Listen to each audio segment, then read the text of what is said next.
Salam. Apa kabar kekasih Tuhan Yesus Kristus? Sebelum memulainya, rekan-rekan kami untuk mengupdate hal berikut ini.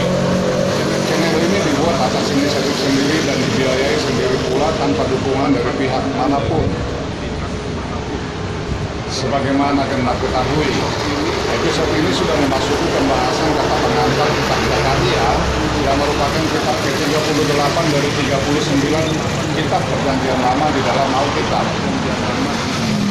Yang artinya tinggal satu kata pengantar lagi, yaitu kata pengantar terakhir dari kitab Perjanjian Lama, yaitu kitab Maleakhi.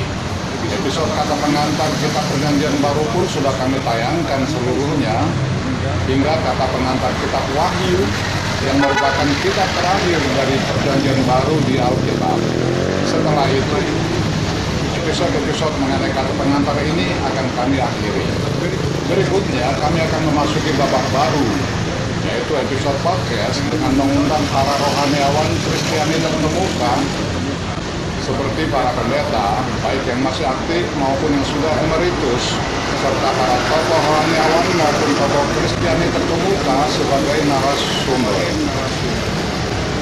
Untuk mewujudkan rencana podcast ini, tentu kami akan membutuhkan berbagai peralatan yang saat ini kami tidak memilikinya, seperti 2 unit mikrofon berikut standing, 1 unit XLR portable recorder, 2 unit headphone, 1 unit pop filter, 2 unit kamera Canon berikut standing kamera, 1 unit laptop karena laptop yang kami miliki sekarang sudah kurang support. Total biaya yang kami perlukan untuk pengadaan peralatan tersebut adalah sekitar 45 juta. Biaya itu di luar semacam uang pengganti, biaya transport, para narasumber yang kami akan undang.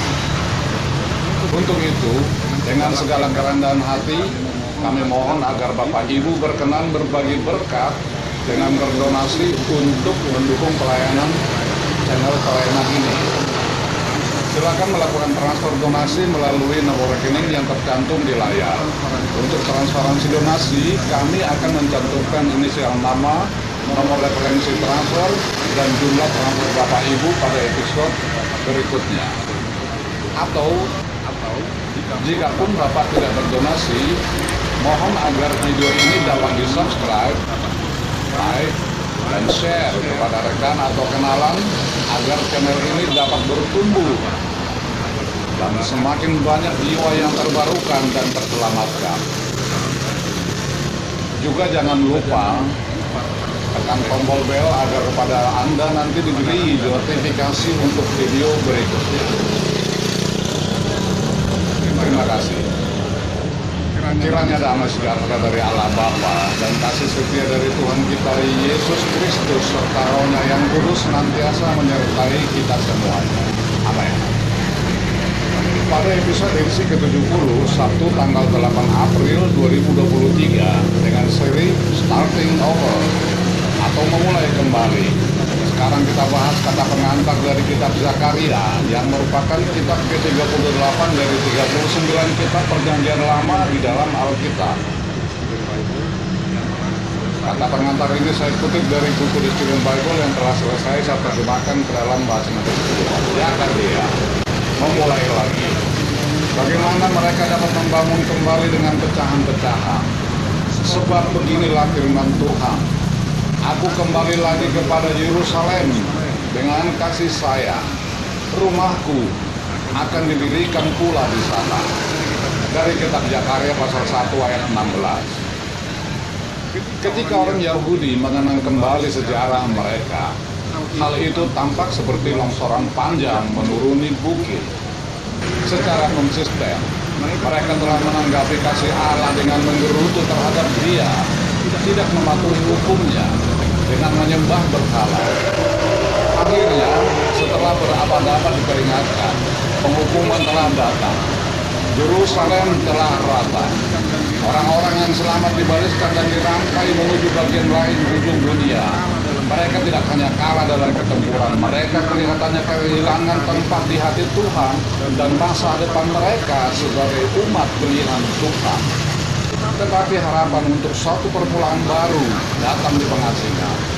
Ketika Kores, Kaisar Persia berkuasa, dia menawarkan kesempatan kepada orang-orang Yahudi untuk kembali ke tanah mereka dan membangun kembali bait mereka. Beberapa dari mereka kegirangan dengan kesempatan itu.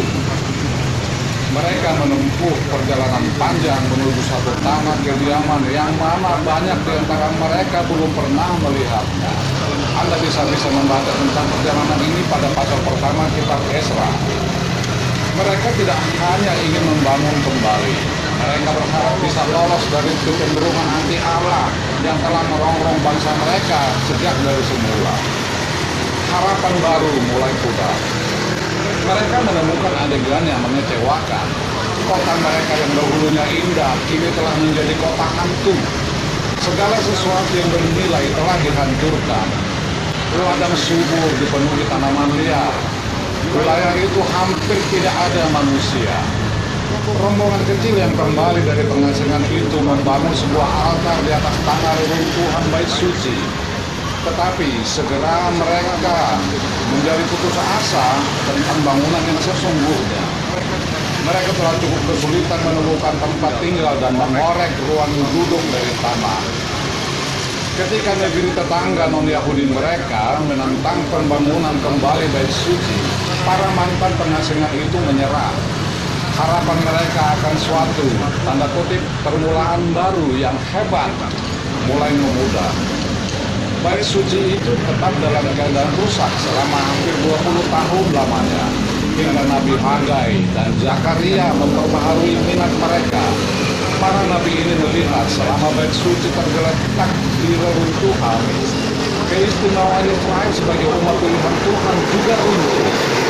Atas permintaan mereka, orang Yahudi diorganisasi untuk membangun kembali. Kitab Zakaria adalah sebuah catatan dari masa kritis dari pembangunan kembali. Pesan tercatat pertamanya dimulai sekitar 2 bulan setelah fondasi bait itu diletakkan. Bait suci selesai dibangun kembali 4 tahun kemudian. Setidaknya sebagian karena perkataan Zakaria yang membesarkan hati. Dibutuhkan perubahan hati. Bagaimanapun, minat utama Zakaria bukanlah pada bangunan semata. Yang terpenting adalah hubungan dengan Allah yang dilambangkan dengan bait suci. Pada catatan perkataan pertamanya, Zakaria memperingatkan bangsanya untuk tidak berperilaku seperti leluhur mereka. Apa gunanya bait suci bagi mereka? Sebuah permulaan baru sesungguhnya membutuhkan suatu perubahan hati. Kembalilah kepadaku. Demikianlah firman Tuhan semesta alam. Maka aku pun akan kembali kepadamu. Dari kitab Zakaria pasal 1 ayat 3. Separuh terakhir kitab Zakaria memperluas pandangannya kepada seluruh dunia. Kepada komunitas kecil pengungsi Yahudi, Zakaria mengatakan, genggamlah masa depan dunia. Permulaan baru mereka akan menjadi harapan baru bagi dunia. Bagaimana membaca kitab Zakaria? Banyak orang mendapati kitab Zakaria sulit untuk dipahami. Pada keseluruhan kitab Anda akan menemukan beberapa rujukan kepada orang-orang dan berbagai peristiwa yang sulit ditafsirkan. Sebuah uraian dapat menjadi pertolongan besar menjelaskan pengertian dari detil-detil ini. Untuk latar belakang sejarah masa Zakaria, bacalah kitab Ezra pasal 1 hingga pasal 6. Zakaria disebutkan sebagai nama dalam kitab Ezra pasal 5 ayat 1. Kitab Zakaria dipecah menjadi 3 bagian. 6 pasal pertama memberikan 8 pandangan simbolis yang masing-masing berarti menyemangati pada pembangunan bait suci. Pasal-pasal ini tidak terlalu sulit dipahami jika Anda membacanya satu pasal tiap waktu. Dan jangan terburu-buru menyelesaikan semuanya. Penekanan utamanya, Allah kembali bekerja. Dia berencana untuk tinggal diam bersama umatnya di Yerusalem. Dia akan melindungi mereka dari musuh-musuh mereka, membersihkan mereka dari dosa-dosa mereka, menghalau kejahatan. Dia akan membuat sebuah permulaan baru bagi mereka.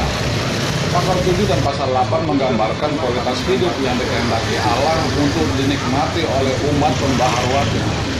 Firman-firman tersebut memuat banyak janji-janji penyemangat bagi Israel.